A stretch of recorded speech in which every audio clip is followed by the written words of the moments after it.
Good evening बच्चों। होता है उसकी कुल 6 स्थितियां होती हैं।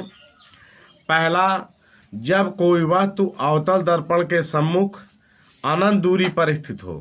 यानी अनंत दूरी का तात्पर्य है उसकी फोकस दूरी से बहुत ज़्यादा दूर।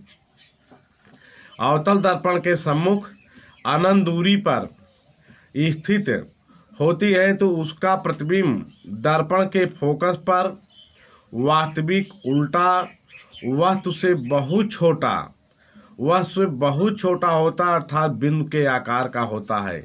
उसकी स्थिति का निर्धारण नहीं किया जाता। एक अब इससे अनंत दूरी पर वस्तु रखी हुई है, इसका प्रतिबिंब इस दर्पण के फोकस पर यहाँ से किरणें आ रही हैं। मुख के समांतर आने वाली किरणें फोकस से होकर जाती हैं, ये आपको बताया गया है। अब यहाँ पर आपका प्रतिबिंब इसके फोकस पर बन रहा है, ये एकदम बिंदी के आकार का है या टोटल बिंदी के आकार का है। तो यहाँ पर वास्तविक उल्टा तो कहा जाता है, लेकिन हम स्पष्ट नहीं कर पाते उल्टा है कि सीधा। उल्टा हम इसलिए कह देते हैं कि अवतल दर्पण में प्रतिबिंब उल्टा बनता है, लेकिन बिंदु में हमें नहीं दर्शा सकते कि उल्टा है कि सीधा। दूसरी स्थिति आपकी है, जब कोई वस्तु अवतल दर्पण के वक्ता केंद्र से दूर हो। वक्ता केंद्र उसका जहाँ है उससे दूर स्थित होती है तो उसका प्रतिबिंब फोकस और वक्ता केंद्र के बीच वास्तविक उल्टा तथा वस्तु से छोटा बनता है। कब? जब कोई वस्तु अवतल दर्पण के वक्ता केंद्र से दूर स्थित होती है तो उसका प्रतिबिंब फोकस और वक्ता केंद्र के बीच वास्तविक उल्टा और वस्तु से छोटा बनता है। ये आपका अवतल दर्पण है। अवतल दर्पण का यह ध्रुव है। अब यहाँ वस्तु मैंने बताया वक्ता केंद्र से दूर ये आपकी वस्तु रखी गई है।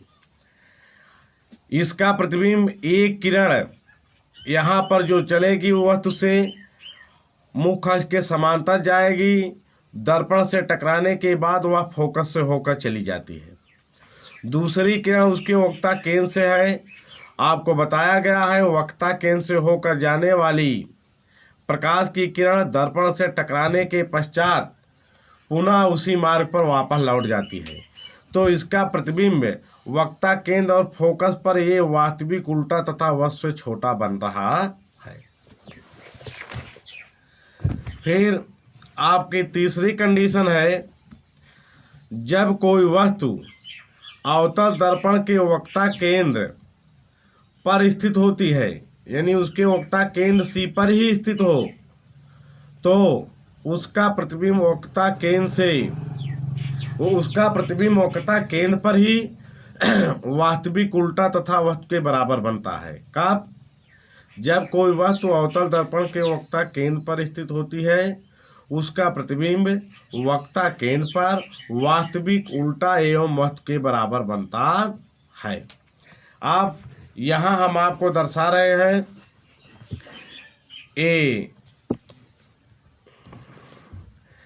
ये आपका अवतल दर्पण है। यहाँ पर वस्तु उसके वक्ता केंद्र पर ये रखी गई है। अब उसके बाद किरणें यहाँ से आपकी चली हैं, दर्पण से एक किरण टकराने के बाद फोकस से होकर चली गई मुख के समांतर जो किरण आ रही है ये मुख के समांतर। दूसरी किरण जो उसके फोकस से होकर जाती है दर्पण से टकराने के बाद मुख के समांतर हो जाती है। और ये दोनों किरणें वक्ता केंद्र पर ही काट रही हैं, तो ये आपका प्रतिबिंब ए डैश बी डैश जो आपका बन रहा है इसके वक्ता केंद्र पर ही बन रहा है। लेकिन यह प्रतिबिंब उल्टा है, वास्तविक है तथा वस्तु के बराबर है। यानी अवतल दर्पण के वक्ता केंद्र पर स्थित वस्तु का प्रतिबिंब वक्ता केंद्र पर वास्तविक उल्टा तथा वस्तु के बराबर बनता है। फिर आपका अगली कंडीशन यहाँ आपका जो बन रहा है कि अवतल दर्पण के वक्ता केंद्र और फोकस के बीच स्थित वस्तु का प्रतिबिंब अवतल दर्पण के वक्ता केंद्र और फोकस के बीच स्थित वस्तु का प्रतिबिंब वक्ता केंद्र से यानी दूर, वक्ता केंद्र से दूर। अवतल दर्पण के वक्ता केंद्र और फोकस के बीच स्थित वस्तु का प्रतिबिंब वक्ता केंद्र से दूर, वास्तविक, उल्टा और वस्तु से बड़ा बनता है। वक्ता केंद्र से दूर बनेगा, वास्तविक, उल्टा तथा वस्तु से बड़ा बनेगा। यहाँ हम आपको एक फिगर दिखा रहे हैं, ये हमारा अवतल दर्पण है। वह तो हमारी वक्ता केंद्र और फोकस के बीच में स्थित हुई है। अब वक्ता केंद्र और फोकस के बीच में स्थित है, तो यहाँ से चलने वाली प्रकाश की किरणें जो होती हैं, पहले यहाँ पर ए डैश बी डैश जो इसका प्रतिबिंब बन रहा है, वक्ता केंद्र से काफ़ी दूरी पर उल्टा, वास्तविक तथा वस्तु से बड़ा बनता है। काफ़ी बड़ा बन रहा है, लेकिन वस्तु के तुलना में काफ़ी बड़ा दिखता है। अब ऐसा भी नहीं है कि बहुत बड़ा है, लेकिन वस्तु से तो काफ़ी ही बड़ा बनता है। फिर आपका आता है पांचवी कंडीशन, जब कोई वस्तु अवतल दर्पण के फोकस पर स्थित होती है, उसका प्रतिबिंब अनंत पर, वास्तविक, उल्टा तथा वस्तु से बहुत बड़ा बनता है। कब? जब वस्तु अवतल दर्पण के फोकस पर स्थित होती है, उसका प्रतिबिंब अनंत पर, वास्तविक, उल्टा तथा वस्तु से बहुत बड़ा बनता है। इसके लिए मैं आपको ये फिगर दिखा रहा हूँ। यहाँ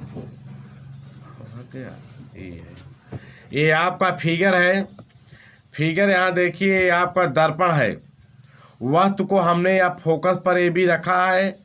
अब रखने के बाद यहाँ चलने वाली प्रकाश की किरण दर्पण से टकराने के पश्चात पुनः इसके फोकस से होकर चली जाती है। ये किरण इसके वक्ता केंद्र से होकर के जाती है और दोनों किरणें आगे जाकर के बढ़ती हुई फैलती चली जाती हैं, और ये किरणें कहीं ठीक से मिलती नहीं प्रतीत होती, तो इन्हें मान लिया जाता है इसका प्रतिबिंब बहुत बड़ा बनता है। वस्तु अगर फोकस पर रखी हो अवतल दर्पण के, तो उसका प्रतिबिंब वास्तविक, उल्टा, वस्तु से बहुत बड़ा तथा अनंत पर बनता है। वास्तविक, उल्टा, वस्तु से बहुत बड़ा कहाँ बनेगा? अनंत पर बनता है। अब आता है आपका एक अंतिम कंडीशन अवतल दर्पण में, अवतल दर्पण के ध्रुव एवं फोकस के बीच स्थित वस्तु का प्रतिबिंब। ध्रुव और फोकस के बीच स्थित वस्तु का प्रतिबिंब दर्पण के पीछे आभासी, सीधा तथा वस्तु से बड़ा बनता है। यही एक कंडीशन है कि जब अवतल दर्पण में प्रतिबिंब आभासी, सीधा बनेगा, नहीं तो हमेशा आपका वास्तविक तथा उल्टा प्रतिबिंब ही बनता है। इसके लिए ये आपका फिगर है। यहाँ आप ध्यान दीजिए, ये अवतल दर्पण है। यहाँ फोकस और ध्रुव के बीच ये वस्तु रखी हुई है। अब यहाँ से जब किरणें चलती हैं, तो ध्रुव से टकराने के बाद ये यहाँ निकल जाती है, पीछे बढ़ाने के बाद यहाँ आ गई, और जो वक्ता केंद्र से किरण जा रही है वह पीछे बढ़ाने पर यहीं पर काट रही है दोनों। ए डैश बी डैश आपका एक प्रतिबिंब बना, और यह प्रतिबिंब आपका आभासी, सीधा तथा वस्तु से बहुत बड़ा बनता है। यही अवतल दर्पण की स्थितियां हैं प्रतिबिंब बनने का। अब इसके बाद पुनः ये कहूँगा कि कहीं से अब तक जो पढ़ चुके हो, किसी के कोई भी प्रश्न ना समझ में आया हो, तो उसका प्रश्न इस पर भेजने का कष्ट करें, जिससे आपको हम उसका उत्तर बता सकें।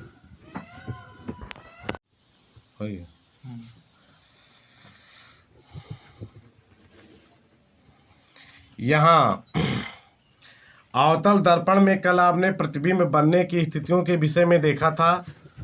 आज आपका है अवतल दर्पण का उपयोग।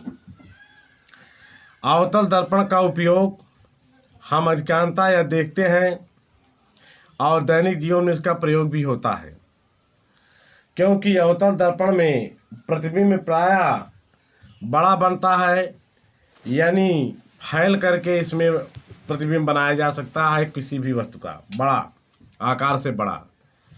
तो अवतल दर्पण का उपयोग टार्च, सर्चलाइट, वाहन के अग्रदीप में, चेहरा देखने में, शेविंग की दुकान आदि में इसका प्रयोग किया जाता है। टार्च में किया जाता है, उसमें जनरल रूप में देखो कटोरी की तरीके बना होता है। ये अवतल दर्पण के आकार का होता है, पॉलिश की गई होती है निकल की। जब उस पर बल्ब का प्रकाश पड़ता है तो रास्ते में बल्ब छोटा होते हुए काफ़ी क्षेत्र में फैलता हुआ बाहर प्रकाश दिखाई देता है। तो अवतल दर्पण प्रकाश की किरणों को फैलाता है, इसलिए इसका प्रयोग टार्च, सरलाइट, वाहन के अग्रदीप, चेहरा देखने, शेविंग की दुकान के दर्पण में इसका किया जाता है। यही नहीं, चित्र प्राप्त करने के लिए इसका प्रयोग दंत चिकित्सक यानी दांत के डॉक्टर दांतों का बड़ा प्रतिबिंब देखने के लिए इसी अवतल दर्पण का प्रयोग करते हैं।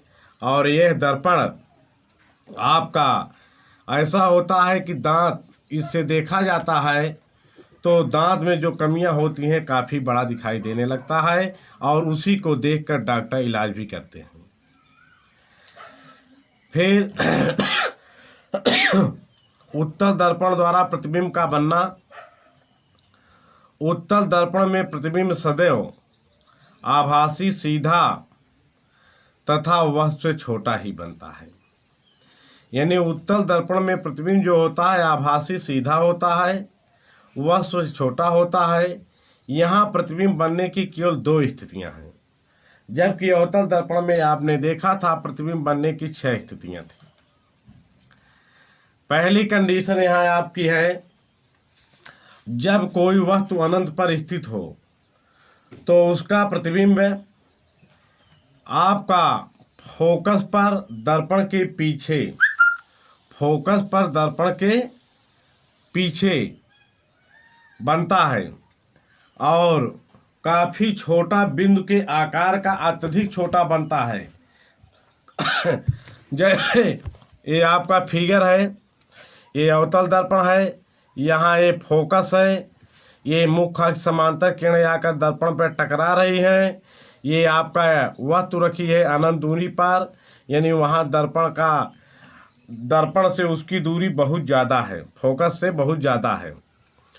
तो इसके सामने जो वस्तु रखी, यहाँ के समांतर किरणें मुख्य अक्ष के आ रही हैं, ध्रुव फिर टकराने के बाद ये दर्पण के पीछे फोकस पर ये बताया गया, यहाँ पर ये किरणें मिलती हुई प्रतीत हो रही हैं।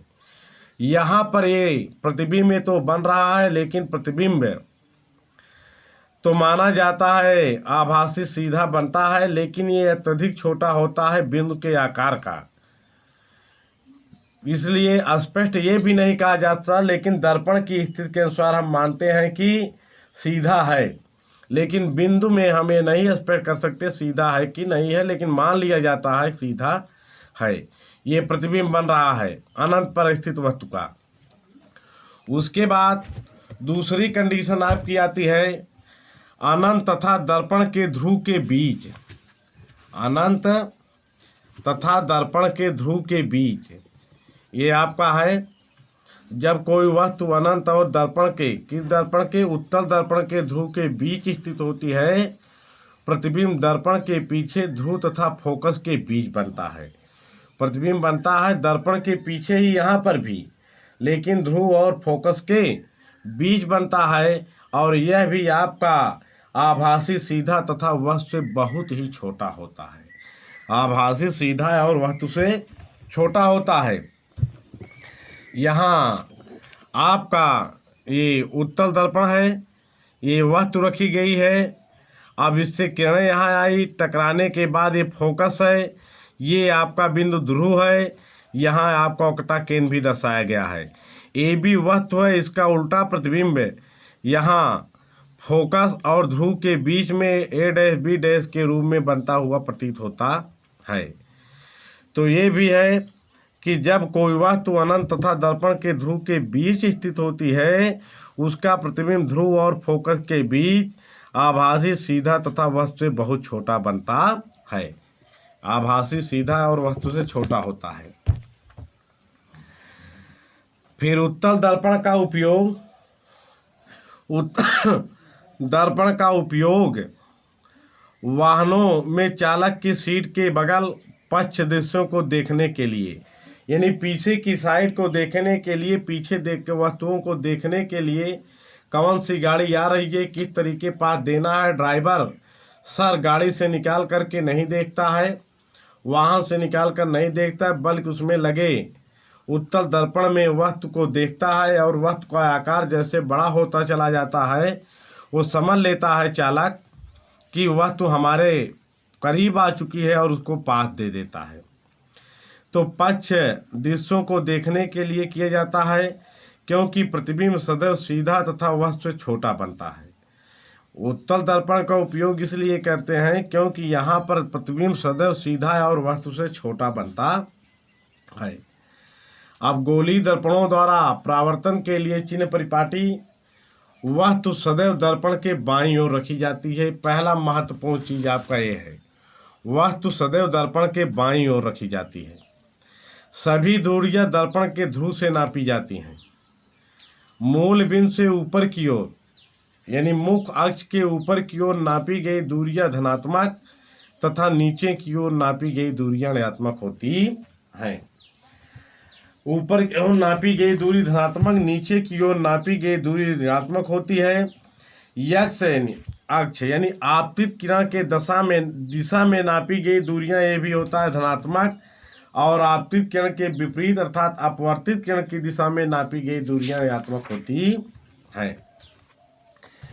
यहाँ एक आपका दर्पण है, देखिए ये दर्पण के दाहिनी ओर नापी गई दूरी धनात्मक और यानी मूल बिंदु के दाहिनी ओर हो जाएगा दर्पण के साथ ही साथ, और बाईं ओर नापी गई दूरी ऋणात्मक होती है। ये मूल बिंदु माना जाए, इसके ऊपर की ओर ये ऊपर जो भी दूरी नापेंगे धनात्मक, नीचे जो भी दूरी नापेंगे ऋणात्मक होती है। यानी लंबवत तथा नीचे की ओर नापी गई दूरी अगर नापा जाए, नीचे की ओर मापी जाने वाली दूरियां ऋणात्मक होती हैं मुख्य अक्ष के लंबवत तथा नीचे, और ऊपर नापी गई दूरियां धनात्मक होती हैं।